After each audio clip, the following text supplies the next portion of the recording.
우리 할렐루야 샬롬 우리 저 뒤에 오늘은 사무엘이 먼저 해달래요. 사무엘부터 돌아가죠. 자, 할렐루야 샬롬하고 인사합니다. 할렐루야 샬롬 샬롬 샬롬 샬롬 샬롬. 자, 들어오는 우리 예쁜 자매. 자, 샬롬 할렐루야 하나님 사랑합니다. 여러분 주 안에서 사랑합니다. 오늘 에베소서 5장 우리 너무 잘 아는 말씀 10절에서 18절. 하나님의 그 인도하신 하나님의 방법은 과연 뭔가. 우리가 그동안 오늘 네 번째 변화되는 삶에 대한 것을 여러분들과 함께 나누고 있어요.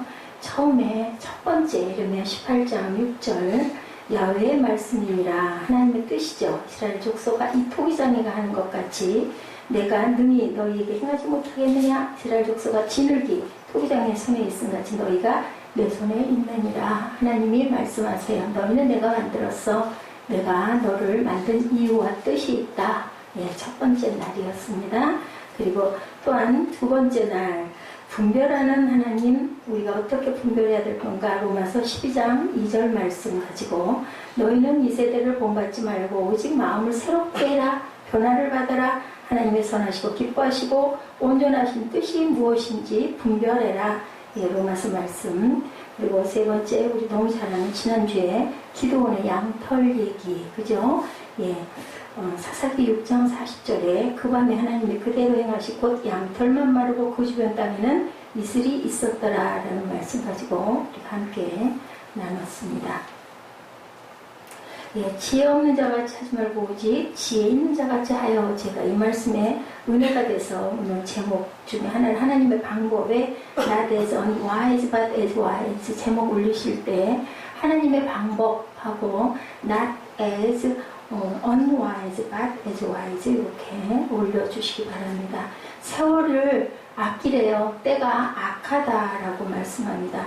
그 내용을 쭉 보니 하나님의 방법은 과연 무엇인가, 너희가 어떻게 행할지를 자세히 주의하여서 지혜 없는 자같이 하지 말고 오직 지혜 있는 자같이 해라 라고 말씀을 하는데, 여기 전체적인 뜻, 여기 긴 절이 아니죠. 15, 16, 17, 18 네 절을 가지고 제가 중심을 가지고 좀 한마디로 그냥 딱 그렇게 그냥 설교가 딱 끝났으면 좋겠는데 저는 또 말씀드릴 게 있습니다. 지혜 없는 자같이 하지 말고 오직 지혜 있는 자같이 하여서 어리석은 자가 되지 말고 오직 주의 뜻이 무엇인가 이해해라. 그러기 위해서는 너희들 성령의 충만함을 받아라. 성령의 충만함을 받으면 너희들은 과연 어떻게 될 것인가. 19절에 시와 찬송과 신령한 노래들로 화답하며 너희의 마음으로 주께 노래하며 찬송하며 뭐예요? 찬양과 경배 그리고 기도를 해라 라고 말씀합니다. 20절 범사에 우리 주 예수 그리스도의 이름으로 항상 아버지 하나님께 감사하고 그리스도를 경외함으로 피차 복종해라 라고 말씀하고 있어요. 우리는 하나님 아버지께 찬양과 경배로 감사하는 마음을 가지고 그리고 또한 하나님께 복종하고 살아가라. 그러면 너희들은 염려할 게 없다. 내가 너희에게 무엇을 주겠다? 지혜를 주겠다 라고 말씀하세요. 존 화이트의 글입니다. 하나님은 마법을 부리듯 우리를 인도하시지 않으시고 우리가 그분의 마음을 헤아리시길 원하신다. 그분의 심정을 파악하길 바라신다. 우리 어머니들이 자녀들에게 무엇인가를 가리키고 계속 뭐예요? 반복적으로 얘기하죠. 그랬을 때 우리 어린이들이, 우리 꿈동이들이, 자라는 아들들이, 딸들이 계속 얘기를 듣다 보면 나도 모르게 어떻게 될까요? 눈빛만 봐도 엄마가 딱 이렇게 오면 내가 이걸 안 했네? 뭐를 알아요? 엄마 마음을 이제 다 알아요. 근데 왜 이제 계속 똑같은 얘기를 할까? 그렇게 하면 안 되니까. 그게 너희들 마음에 아주 배어라 하고 계속 얘기하는 엄마 뜻을 아는 자녀가 신통한 짓을 하면 어때요? 엄마가 볼 때 너무 기특해서 뭐를 줄까요? 예쁜 사탕도 주고 싶고, 그죠? 선물을 하나 탁 만들었다가 아이가 어떻게 하게 깜짝 놀라서 좋아하게끔 선물하고 싶은 마음이 엄마 마음에도 든다. 하나님 아버지는 엄마 마음이 천배 만배 되시니까 이렇게 딱 이해를 하시면 돼요. 아버지의 뜻을 알아서 우리가 아버지가 좋아하시는 일을 내가 할 수 있는 것, 그러기 위해서는 우리가 어떻게 해야 된다? 하늘의 지혜를 받아야 된다. 우리 아까 두보라 자매 기도하는 중에 우리 지식이 커지고 넓어져서 하나님의 지혜를 알게 해주옵소서 하고 기도하더라고요. 맞아요. 우리 세상의 모든 지식이 어디까지 닿아야 돼요? 하나님의 지혜를 알아가는 그 마음이 되어야 온전한 지식이 쓰이죠. 지혜라는 것은 진리이죠. 여러분, 그 신실하신 하나님, 아까 우리 찬양했잖아요. 신실하신 하나님은 어떤 하나님? 변함이 없으신 하나님. 신실하다는 건 절대로 변하는 일이 없다. 우리를 인도하신 하나님의 방법은 마법처럼 우리를 인도하시지 않는다. 어디에서 인도하신다? 우리 생활 가운데서, 내가 살아가는 데서, 우리가 자라가는데 그 안에 하나님께서 항상 계시고 하나님의 뜻을 우리가 깨달도록 계속 말씀하시고, 어려움 중에도 하나님께서는 그 안에 깊은 뜻을 갖고 계신다. 제가 오늘 새벽 예배 때 저는 그냥 얼른 비유를 하는데 항상 개미 생각이 나요. 왜냐하면 어렸을 때 동산에 가서 잘 놀았어요. 놀다 보면은 제일 많은 게 뭐예요? 개미예요. 개미가, 까만 개미가, 지금은 그런 개미가 별로 없죠. 산에 가보면 지금도 있을 거예요. 조금 커요, 까만 개미가. 그래서 막 기어다니다가 어디에 보면 어떤 한 무리가 이렇게 있어요. 보면 어떤 그 빵 조각, 와가지고 놀다가 간 사람들이 흘린 과자 부스러기, 빵 조각, 요만한 조각을 그냥 그걸 끌고 어딘가 가요. 그냥 영차에서 까맣게 모여서 가잖아요.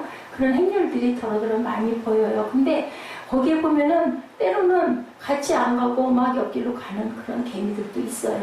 그러면 우리 이렇게 볼 때 그냥 봐요. 그죠? 근데 그 중심 개미, 그걸 이끌고 가는 개미가 어떻게 해가지고 잘못해서 탈락이 되거나 딴 길로 가게 되는, 개미집으로 가다가.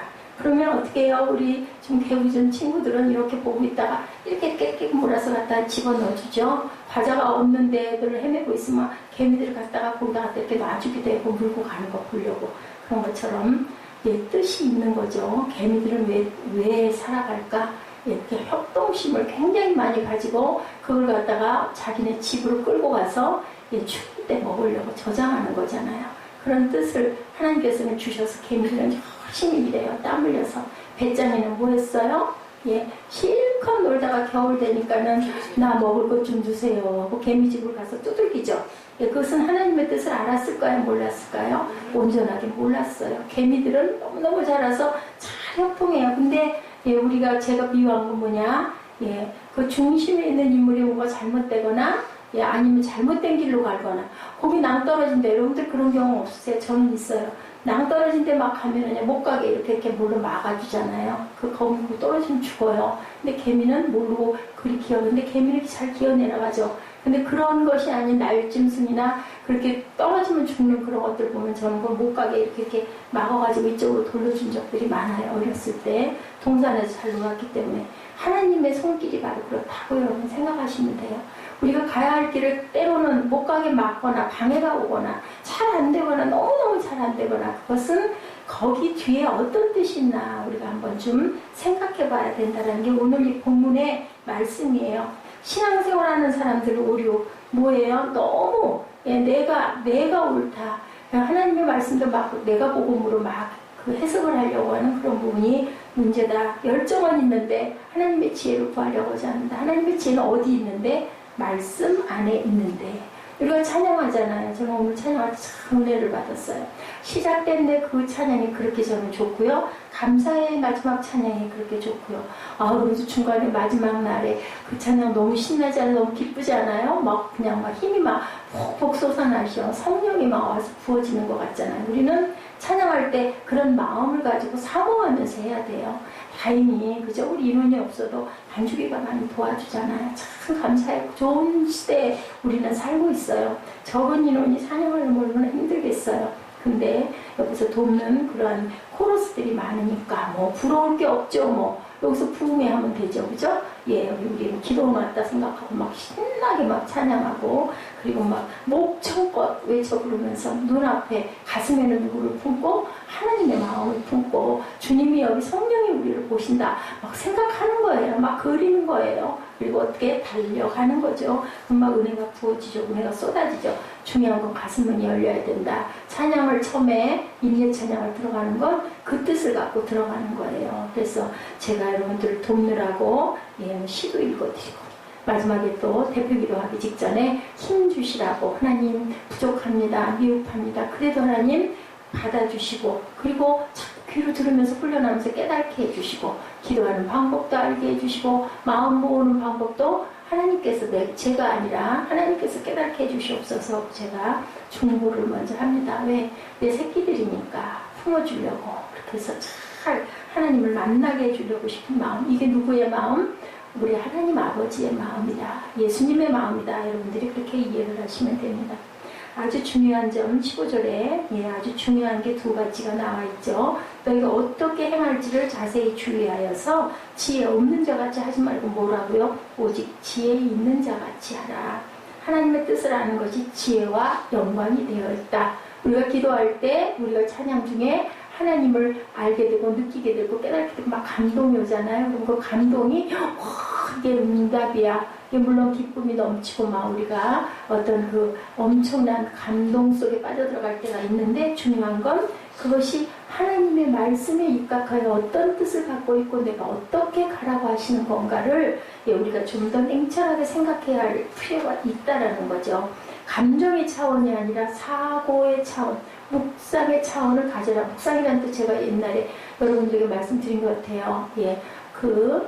개가 뼈다귀를 물어 뜯어가지고 핥고 물어뜯고 해가지고 정말 하얗게 뼛속이 벗겨지도록 긁어대고 그거 먹어대는 그것이 먹을 거 아무것도 없는데 계속 반복해서 물어뜯고 있거든요. 그게 바로 묵상이라는 뜻이다. 원어적으로 말씀을 드린 것 같아요. 하나님 말씀을 이렇게 우리가 새벽이든 아침이든 또 어떤 분은 밤 시간이든 자기에게 가장 조용한 시간 개개인마다 차이가 있겠지만 5분이든 10분이든 해서 말씀으로 묵상을 하며 내게 주신 하나님의 어떤 음성은 어떤 것인가 기억을 해야 된다는 거죠. 이게 바로 우리가 묵상하며 나가고 하나님의 지혜를 깨달는 그런 생각하는 시간을 가져라. 신앙생활하는 사람들 오류 너무 감정적이다. 그래서 막 내 마음에 뭐 오면은 이거 이러라는 응답인가 봐. 기도를 막 10시간, 20시간씩 해도 결국은 뭐 자기 기도를 계속 하다 보면 하나님의 뜻하고는 온전치 않게 가는 그런 기도. 아무리 해봐야 소용이 없는 거죠. 우리가 기도할 때는 영으로 기도할 때 환상을 보고 꿈을 꾸는 것 정말 중요한데 거기에서 하나님이 어떤 말씀을 하고 계시는지를 깨달아야 된다는 거죠. 그래서 이끄시는 멘토가 분명히 필요한 겁니다. 혼자 나름으로 해석하지 말고 말씀으로 우리가 대입을 하더라도 또 그죠? 나보다 먼저 믿은 그런 그 신앙의 선배들 아니면 목사님, 전도사님하고 내 뜻과 내 꿈을 가지고 같이 상의하고 기도할 필요가 분명히 있죠. 내 마음이 다 하나님께 온전한지 아닌지 잘 모를 때가 자기 부분은 잘 몰라요. 남은 잘 아는데. 에베소 5장 19절이죠. 시와 찬송과 신령한 노래로 서로 화답하며 너의 마음으로 주께 노래하며 찬송하며 마음으로 하라고 그랬어요. 마음으로. 우리는 입술로 하는데 그 입술로 하는 찬양이 마음으로 찬양을 해라. 내 온 영과魂을 다해서 아버지께 부어드려라. 20절에 범사의 우리 주 예수 그리스도의 이름으로 항상 아버지 하나님께 감사하며 우리가 무슨 환경에 뭘 감사해 힘들고 어려운데 이럴 때 있잖아요. 그래도 그러할지라도 감사의 기도 제목을 찾으면 엄청나게 많죠. 그래도 내가 이만한 게 감사하고 그래도 내가 여기 있을 수 있는 게 감사하고 그래도 내가 아버지를 발견한 게 감사하고 그래도 내가 기도할 수 있게 한 은혜가 감사하고 그리고 이만큼 교육받고 그리고 정말 불구 아픈 사람들도 많은데 이렇게 건강한 거 감사하고 찬양은 곡조가 있는 기도다라고 말씀하셨어요. 어려운 중에도 기도하고 감사의 제목을 찾다 보면 로마서에 말씀하죠. 성령은 말할 수 없는 탄식으로 나를 대신해서 기도해 주신다. 그래서 우리가 중요한 게 방언 기도가 참 중요하다. 내가 말로 다 할 수 없는 거 하나님께서 대신 빌어주시죠. 성령께서. 아무것도 변한 것은 없는데 막 그렇게 아주 빠져서 영으로 기도하고 나면 어때요? 나중에 너무너무 가슴이 후련하고 실컷 울고 나면 막 눈앞이 환해지고 뭔가 까닭 모른 어떤 마음에 어떻게 뭔가 시원한 감동이 옵니다. 변한 것은 아무것도 없는데 아까 절망스러워서 울 때랑 지금 기도 끝났을 때랑 변한 게 별로 없어요. 근데도 마음이 왠지 기뻐지는 이거 성령께서 나를 위로하신다라고 여러분이 그렇게 깨달으시면 됩니다. 야훼를 깨달은 지혜, 구분할 수 있는 방법, 하나님의 말씀을 이해하기 위해서 해석하는 것이 중요하다. 그래서 하늘의 지혜를 구해라. 예, 늘 강조해도 부족한 것, 상황보다는 왜 이런 일이 일어날까? 왜 나는 이렇게 가고 있을까를 늘 깊이 묵상하시고, 우리 말씀 중에, 예배 중에 또한 하나님이 주시는 말씀에 대해 특별히 오는 감동 있는 말씀을 가지고 계속 기도하다 보면 하나님 깊은 뜻이 알아지고, 잘 모를지라도 하나님께서 감동으로 알려주세요. 그리고 하나님은 어떤 분이다? 살리는 분이다. 하나님은 누구를 미워하는 사람이 아니다. 미워하는 사람이 있더라도 사랑하라고 하신다. 왜 사랑하라고? 너를 위해서 사랑하라고. 우리 안에 미움을 자꾸 쌓다 보면 그것이 사단이 돼서 내 마음 안에, 내 마음 밭이 악한 밭이 되기 때문에 선한 마음 밭을 가져라 라고 말씀하죠. 성경에 분명히 있죠. 네가 땅에서 누구를 용서하면 하늘아버지가 내가 너를 용서해 줄게 말씀하세요. 우리는 어떤 상대방이 나한테 어떤 죄를 많이 짓고 날 잘못을 많이 했어도 우리는 또 아버지에게 잘못한 게 많으니까, 그래서 내 이웃을 사랑하고 용서하라고 하셨으니 그렇게 내가 하면 안 될 때는 어떻게 해요? 할 수 있는 마음 주시옵소서 하고 여러분들이 기도하시고 억울하고 분하고 속상하고 하나님께 다 털어내놓고 나면 그 울분을 토하고 난 마음이 시원해지죠. 요한계시록 22장 18, 19절입니다. 내가 이 두루마리의 예언의 말씀을 듣는 모든 사람에게 증언하노니 누구든지 이것들 외에 더하면 하나님이 두루마리에 기록된 재앙들을 그에게 더하실 것이요. 19절 누구든지 두루마리 예언의 말씀에서 제하여 버리면 하나님이 이 두루마리에 기록된 생명나무와 거룩한 성의 참여함을 제하여 버리시리라. 하나님의 말씀을 빼버리면, 아니면 이대로 해석하면 너희는 구원을 받지 못할 거다라고 무서운 말씀을 여기 기록되어 있어요. 예언의 말씀에서 그 말씀을 제해도 안 되고, 그리고 이외에 더해도 안 되고, 그대로 전해서 그대로 너희들이 말씀을 행하고 살아가라. 디모데후서 3장 16, 17절입니다. 뭐라 그러세요? 모든 성경은 하나님의 감동으로 된 것으로 교육과 책문과 바르게 함과 의로 교육하기 유익하니 이는 하나님의 사람으로 온전하게 하며 모든 선한 일을 행할 능력을 갖추게 하려 함이라. 능력을 갖추게 하려 함이라고 합니다. 디모데후서 3장 16, 17절입니다. 성경이 하나님의 감동으로 만들어졌고 너희가 모든 능력을 갖추게 하려고 내가 이 말씀을 너희에게 준다라고 이렇게 말씀하세요.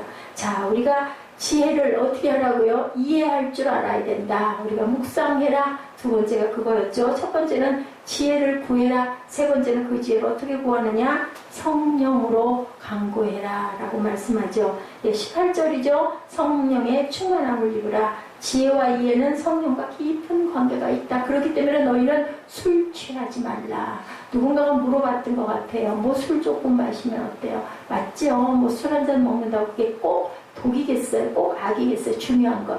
술을 조금 먹다 보면 조금 더 먹다 보면 결국은 취하면 술이 나를 지배하기 때문에 그것은 악이라는 거죠. 지배는 누가 하셔야 되는데 하나님의 영이 우리 안에 계시고 지배해야 되는데, 그래서 술 취하지 말라. 성령의 충만함을 받아라. 뭐에 취해라? 성령에 취해라. 누구처럼? 한나처럼. 한나가 성령에 취해서 기도해서 사무엘을 하나님께서 주셨죠. 또 한나는 어떻게 했어요? 서운했던 걸 그대로 실천했죠. 하나님께 드리겠다고 했어요. 저에게 아들을 주시면 어린 날부터 성전에서 기르겠습니다. 그리고 하나님께 드리겠습니다. 그래서 돌잡이를 성전에다 갖다가 엘리 제사장 앞에다 갖다가 기르게 해서 성전에서 사무엘이 자라죠. 그리고 세상에서 가장 귀한 제사장이 됩니다. 사무엘이 기도를 쉬지 않는 죄를 범하지 않겠다라고 할 정도로 너무너무 훌륭한 일을 많이 한 그런 사무엘이 태어나서 자라게 되죠. 로마서 8장 26, 7절입니다. 이와 같이 성령도 우리의 연약함을 도와주세요. 도우실 분이 예수님이 가시고 나서 우리에게 보내주셨죠. 도우시나니 기도할 바를 알지 못하나 성령이 말할 수 없는 탄식으로 우리를 위하여 친히 간구하시느니라. 27절 마음을 살피시는 이가 성령의 생각을 아시나니 이는 성령이 하나님의 뜻대로 성도를 위하여 간구하십니다. 누구를 위하여? 우리를 위하여, 성도들을 위해서 성령께서 간구하신다. 성령의 생각을 누가 아신다? 하나님께서 아신다. 그래서 성령도 또한 우리를 친히 도와주신다. 갈라디아서 5장 22, 3절입니다. 거기에 성령의 9가지 열매 너희들 이루어라 라고 말씀하시죠.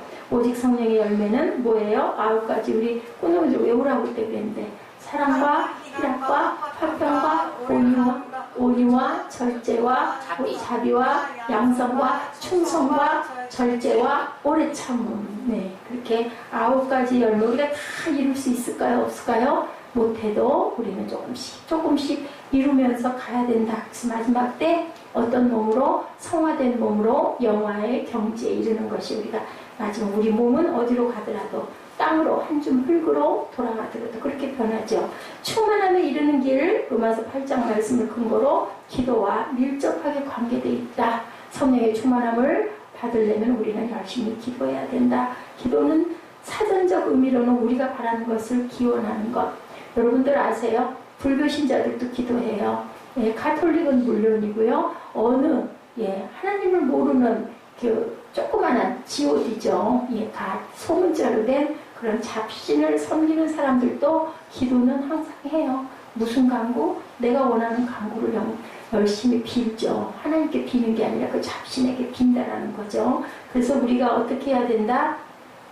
하나님의 뜻을 깨달아 알게 해주시옵소서 하고 기도해야 된다. 그러기 위해서 뭐 해야 된다? 성령의 충만함을 받아야 된다. 그 받은 것을 위해서 우리 하나님 성령으로 충만케 해주시고 성령님 도와주시옵소서. 제가 잘 모릅니다. 하나님 말씀으로 주시고 그 말씀의 뜻이 내게 녹아지게 하여 주셔서 그 말씀이 하늘의 지혜로 깨달아질 수 있게 해주시옵소서. 그래서 은사를 받으신 분들은 성경이 그냥 막 읽혀진다고 그러죠. 눈앞에 막 펼쳐진다고 그러죠. 그런 분들도 있죠. 읽기만 해도 막 뜻이 막 와서 쏟아진다고 그러죠. 그런 은혜가 있는 분들도 있어요. 어떤 말씀 간증입니다. 어떤 목사님이 원래 목사님이 후배 목사 교회 가가지고 말씀 증거를 하고 이제 후배 제자죠. 이제 목사가 된 거예요.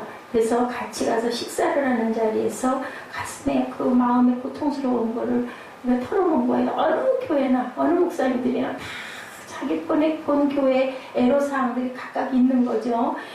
정말 힘듭니다. 너무너무 힘듭니다라고 얘기를 하는 거예요. 누구 때문에? 장로교회에 계신 선임 장로님.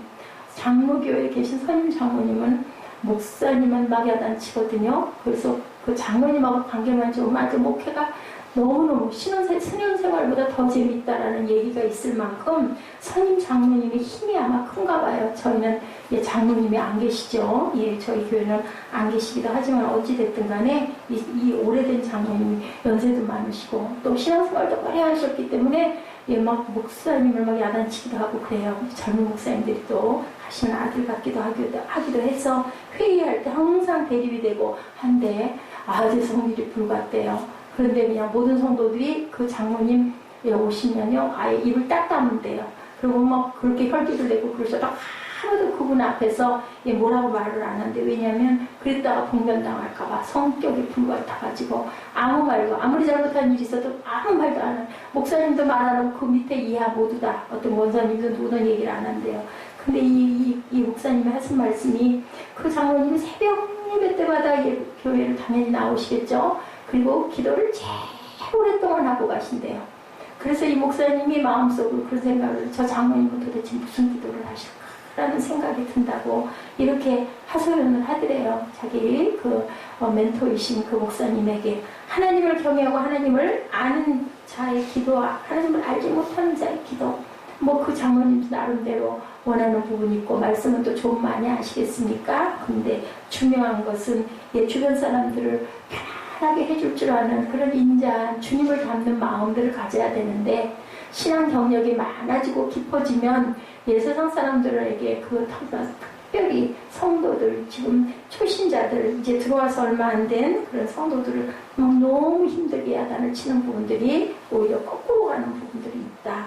하나님이 원하시면 어떤 방식으로도 그것을 행하실 수가 있는데 그분은 기도 응답이라는 방법을 통해서 하나님의 뜻을 펼쳐가시는 분이라는 것도 여러분들이 아셔야 된다. 그렇기 때문에 C.S. 루이스가 얘기한 말이에요. 예, 하나님이 원하시는 어떤 방식으로도 그것을 행하실 수 있는데 안 그러시겠어요? 우리가 기도한다고 그걸 들어주시고 안 한다고 안 하시지 않아요. 근데 하나님께서는 우리가 기도하기를 원하시기 때문에 그것의 응답으로 예, 답을 주시기도 한다라는 거죠. 그런데 우리가 기도한다는 게 뭘까? 하나님을 의지한다라는 고백이에요. 근데 때로는 우리는 우리 기도를 너무나 많이 하죠. 이거 주시옵소서 저거 주시옵소서 하죠. 우리의 노력으로 무엇을 이룰 수 있는 것은 아닌데 하나님을 의지하는 우리의 노력을 하나님께서는 또한 기뻐하신다. 그래서 우리는 성령의 충만함으로 열심히 기도해야 된다. 사랑하는 사람들은 어때요? 두 사람이 다 손붙잡고 있죠. 그리고 눈빛만 봐도 그 사람의 마음을 알죠. 배가 고픈지 추운지 졸려온지 어디가 아픈지 마음에 근심이 있는지 왜 알아요? 그 사람을 사랑하기 때문에. 우리가 하나님과 열심히 예수님과 열심히 연애하시는 여러분들 되시기 바랍니다. 예, 우리가 사람을 도와줄 때도 돈으로 사람을 돕는 게 아니라 예수님의 이름으로 예수님의 사랑으로 우리가 도와주는 게 온전히 돕는 거죠. 그들이 살아왔던 방식과는 다르지만 그 말씀에 순종하기로 했을 때 하나님의 인도하심을 우리는 경험한다는 것을 절대 잊지 마시고요. 사도행전 8장에 하나님의 음성을 듣고 순종한 빌립 이야기가 나오죠. 에디오피아의 내시가 예루살렘에서 자기 나라로 돌아가는 길에 병거에서 성경을 읽고 있죠. 이사야 53장을 읽고 있고 빌립은 성령의 이끄심으로 병거에 올라가서 내시에게 말씀의 내용을 설명하죠. 이렇게 빌립은 아프리카의 복음을 위해서 쓰임을 받았다. 예, 벼랑간에 아프리카를 간 거예요. 빌립에게 하나님의 영이 임해서 그곳으로 가라고 그래서. 또한 바울에게는 어떻게 했어요? 아시아로 가려고 했더니 예수의 영이 나와서 그 길을 막죠. 못 가게 하죠. 그리고 어디로 가라고? 유럽으로 가라고 말씀하세요. 무슨 뜻인지 도대체 왜 그럴까? 내가 이리 가려고 그렇게 애를 썼는데 자꾸 안 돼. 우리가 생활에 살면서 뭔가가 자꾸 내 마음대로 내 뜻대로 안 될 때, 자꾸 막힐 때, 그때는 혹시 하나님의 특별한 뜻이 있으신 건 아닌가? 그것도 우리가 한번은 생각해 볼 줄 알아야 된다. 그걸 놓고 기도할 줄 알아야 된다.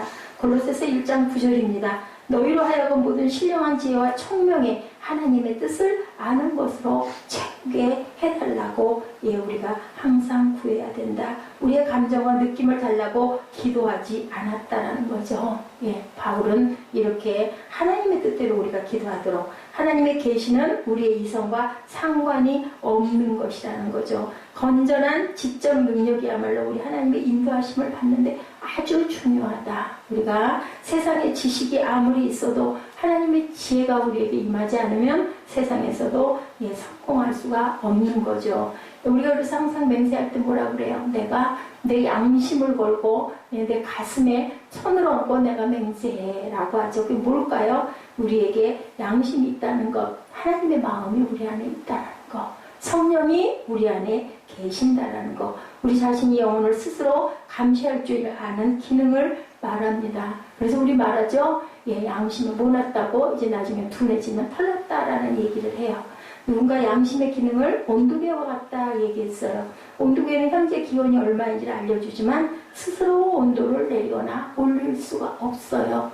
그 기온 따라 그대로 변하는 것처럼 우리는 누구의 도구가 돼야 된다. 하나님이 우리를 판단하시고 우리는 그대로 행하고 가야 된다. 온도계는 온도를 정확하게 알려주지만 온도계 자체가 온도를 올릴 수 내릴 수도 없다. 우리가 죽고 사는 모든 것, 생사 화복의 모든 것은 누가 갖고 계신다? 우리가 첫날 얘기했던 것처럼 내가 내 손 안에 꼭 갖고 있어 라고 말씀하셨죠. 그런 것처럼 우리는 하나님이 만드신 그릇이다. 예레미야 18장 6절이죠. 진흙이 토기장 내 손에 있은 같이 너희가 내 손에 있느니라.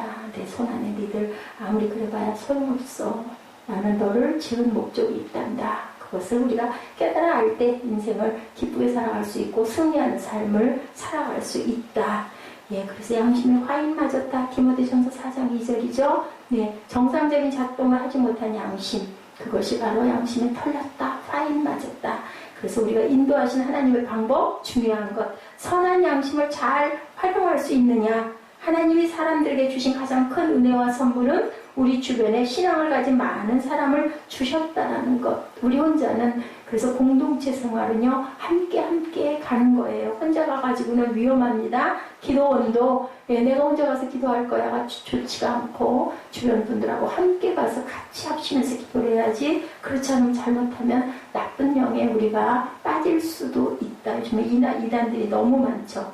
우리가 귀를 열고 마음을 열면 많은 도움을, 주변에 성숙한 사람들을 만나게 되고 그 만남으로 인하여서 또 우리가 더욱더 힘을 낼 수도 있는데, 누가 그랬어요? 아하왕 400명의 선지자를 갖고 있었는데 왜 아하왕은 그렇게 해서 아주 비참한 생애를 마쳤을까요?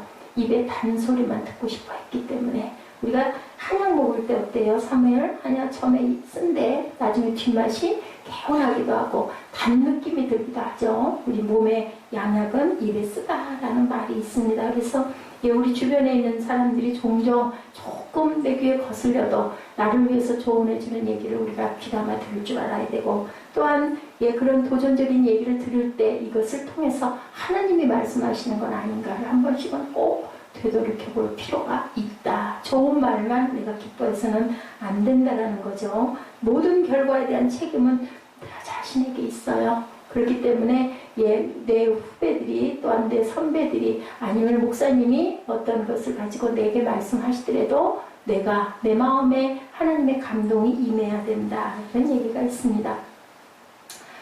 어떤 병원 원장님이 병원을 다시 옮겨서 개원을 하려고 하는데 목사님에게 식사를 하시자고 하면서 그 자리에서 벼랑간에 목사님 병원을 이리 가야 될까요? 저리 가야 될 거예요. 두 가지 병원을 놓고는 얘기를 하셔서 목사님이 뭐라고 대답을 할지 몰라서 순간 많이 당황을 했다라는 얘기를 하세요. 그래서 말씀하셨다고 합니다. 자, 모든 결과에 대한 책임은 당신이 책임을 져야 되는 건데 하나님께서 좋은 믿음의 동역자들을 주변에서 두셨을 거니 그분들은 뭐라고 하시는지 그걸 좀 한번 들어보시고, 그리고 나서 기도하고 있는 기도 제목에 어떤 부분의 것이 있는지 생각해 보십시오 라고 얘기를 했대요. 하나님이 주시는 마음과 사람과의 신뢰관계, 그리고 셋째는 당장 눈앞에 보이는 이익만 쫓지 말고 깊이 한번 기도해보고 결정하십시오 라고 얘기를 했대요. 조언을 해주지만 결정은 아마 그분이 직분이 권사님이었나 봐요. 권사님에게 있습니다. 권사님이 결정하시죠. 그리고 참 어려운 거죠. 선과 악에 대한 문제가 아니고요. 최선과 차선 사이에서 참 힘듭니다. 성경 말씀대로 내가 누구를 막 미워해, 내가 누구를 막 저주해, 이런 거 같은 거는 하나님이 하지 말라고 그랬으니까 아유 그래도 마음을 비워야지, 내가 예수 믿으면서 이러면 안 돼, 답이 나와 있잖아요. 근데 병원을 개원하는데 저기로 갈까 여기로 갈까, 조건은 여기는 이 장점이 있고 저기는 저 장점이 있고 어떻게 할 수가 없으니까 목사님을 초대를 해가지고 식사를 하면서 여쭤봤는데 목사님은 얘기가 뭐라 그러세요? 하나님이 주시는 마음이 어떤 쪽으로 마음이 드는지, 둘째는 사람과의 신뢰관계에 있어서 약속은 어떤 것들을 갖고 있는지, 그 병원 개원하는 자리나 위치나 이런 것을 봤을 때, 셋째는 눈앞에 보이는 이익만은 쫓지 말고 하나님 뜻이 어디 있는지를 깊이 기도해 보십시오. 그러고 나서 며칠 후에 이 목사님이 궁금해서 그 권사님한테 전화를 일부러 드려서 물어봤대요. 권사님 어떻게 하셨습니까? 그랬더니 얘기가 목사님이 권하시는 대로 했어요 라고 대답을 했다고 합니다. 어떤 경우일까요? 마음에 합한 마음이 드니까. 아닐 때는요, 아무리 목회자가 얘기를 해도 더 기도해야 돼요. 그렇다고 목회자의 그 말을 무시해서도 안 되고요. 한번 냉정하게 놓고 생각을 해봐야 되죠. 그리고 하나님의 말씀에, 우리가 예배 드릴 때 말씀이 내 말씀으로 확 와서 닿을 때가 있어요. 그 말씀을 가지고 우리가 묵상을 하면서 기도를 하고 결정을 해야 할 필요성이 있다. 결정은 누가 한다? 본인이 해야 된다라는 거예요. 항상 결정은 내가 해야 되는데 누구하고 합한 생각, 하나님과의 마음과 합한 생각이 어떤 것인가를 항상 생각할 줄 알아야 된다. 그리고 또 어떻게 해야 된다? 오래 참고 기다릴 줄 알아야 된다. 응답이 날아오지 않았을 때. 지난번에 제가 어떤 주일날 말씀드렸죠. 기도원에 가서 일주일 동안 이 교회를 떠나고 싶습니다. 다른 교회로 가서 개척을 하고 싶습니다. 라고 기도했던 어떤 목사님이 내려오자마자 어느 교회에서 초빙을 해서 말씀 전해주십시오. 이틀 남겨놓고 가가지고 말씀을 전하는데 식사하는 자리에서 그 목사님이 그랬대죠. 귀하게 이 교회를 지어서 헌당을 하고는 성도도 몇백 명 되는 그런 교회인데 이 교회 담임을 맡아주십시오 했다고 그러죠. 이거 응답 아니야? 우리 같으면 그러지 않겠어요? 다른 교회 개척하고 싶다라고 가가지고 일주일 동안 기도원에서 기도했는데 내려오자마자 바로 연락이 와가지고 주일날 설교를 해주십시오 하고는 이 교회를 맡아주십시오 하니 보통 사람 같으면 얼른 맡았을 거예요. 근데 이 목사님은 그 교회 지금 담임하고 있는 목사님이 성도들을 굉장히 사랑하는구나라는 마음이 느껴졌대요. 그 교회를 그렇게 아름답게 건축을 해놓고 나서 나에게는 이게 너무 벅차서 시골에 조그만 교회 가서 나는 남은 생애를 살고 싶고 너무 힘이 듭니다 라는 말씀을 하시는데 정말 성도들을 너무너무 사랑해서 서로 마음을 가졌구나. 그래서 좋은 교회들을 둘러보시고 그래도 제가 적임자라고 여기시면 오셔가지고 저한테 연락을 주십시오 그랬는데 연락이 오지 않았다. 그 마음이 너무너무 기쁘고 흐뭇했다. 또 이 목사님은 이 목사님대로 내가 이 교회를 떠나고 싶은데 아버지가 세워놓으신 교회 난 정말 장모님들하고 너무 여러 가지 너무 힘들어 그랬었는데 나도 우리 교회 성도들 너무 사랑하는구나 라는 마음으로 그 이후에 16년 동안을 그 교회를 섬겨서 크게 부흥시킨 그쪽 교회 목사님도 아주 그 목회를 잘하고 계셔서 너무너무 좋았다. 우리는 이렇게 자칫 잘못하면 하나님의 뜻을 그냥 어떤 그 상황으로 그것이 답이 아니야? 이럴 때가 있다는 거죠. 기적은 우리의 편법으로 일어나는 것이 아니고 하나님 길을 어렵게 갈 때 하나님께서 풀어가시는 방법일 뿐이다. 여러분들 기적이라는 거 기도원의 그 기적 우리가 부러워하지만 하나님께서는 기도원을 꼭 써야 되기 때문에 여러 가지 방법을 제시했을 때도 하나님께서는 들어주셨지만 사실은 그것을 보지 않고 믿을 수 있는 마음 하나님의 지혜가 더 귀하다라는 거죠. 우리가 하나님의 인도하심을 받지 못하는 이유 중에 하나는 눈앞에 일어나고 있는 일에 너무 집중한 나머지 우리 인생을 인도하시는 하나님의 손길을 보지 못하는 지혜가 눈을 그런 부분에 깊은 지혜가 눈앞에 그 상황 때문에 눈앞을 막는 그런 일들이다. 그래서 우리가 제일 중요한 것은 어떻게 해야 된다? 하늘의 지혜를 구하고 그리고 하나님의 마음을 이해할 줄 알아야 되고 그것을 성령의 인도하심으로 우리가 구하고 열심히 기도했을 때 아버지께서 우리가 말씀으로 우리에게 귀한 응답을 주신다는 것을 여러분 잊지 마시고 때가 악하니라 우리가 어떻게 해라? 항상 선한 마음을 가지고 깨어서 기도할 줄 알아라. 악한 것을 멀리해라 라는 말씀 우리 세월을 아끼라고 그러시죠. 15절에서 21절까지 우리 함께 읽으시고 기도하는 시간 갖도록 합니다. 자, 이 말씀 안에 오늘의 깊은 뜻이 있는 거 여러분들 아시죠? 함께 합독하십니다. 그런즉 너희가 어떻게 행할지를 자세히 주의하여 지혜 없는 자같이 하지 말고 오직 지혜 있는 자같이 하여 세월을 아끼라. 때가 악하니라. 그러므로 어리석은 자가 되지 말고 오직 주의 뜻이 무엇인가 이해하라. 술 취하지 말라. 이는 방탕한 것이니 오직 성령의 충만함을 받으라. 시와 찬송과 신령한 노래로 서로 화답하며 너희의 마음으로 주께 노래하며 찬송하며 범사의 우리 주 예수 그리스도의 이름으로 항상 아버지 하나님께 감사하며 그리스도를 경외함으로 피차 복종하라. 그 다음에는 아내와 남편 간의 질서 이것도 또한 피차 서로가 서로에게 복종하는 마음 순종하는 마음을 가져라. 그래야 가정이 하나님 안에서 아름답게 이루어질 수 있고 그것이 바로 교회로 이루어진다고 하죠. 우리가 어리석은 자가 되지 말고 주의 뜻이 무엇인지 이해할 줄 알아야 되고 분별할 줄 알아야 되고 하늘의 지혜로 살아가시고 성령의 충만함을 항상 기도하셔서 하나님의 깊은 뜻이 어디에 계신지를 깨달아 아는 하나님의 귀한 자녀들 되시기를 주님의 이름으로 축복합니다. 우리 찬양하시고 결단하시고 기도하는 시간 갖도록 하죠. 우리 시작 때문에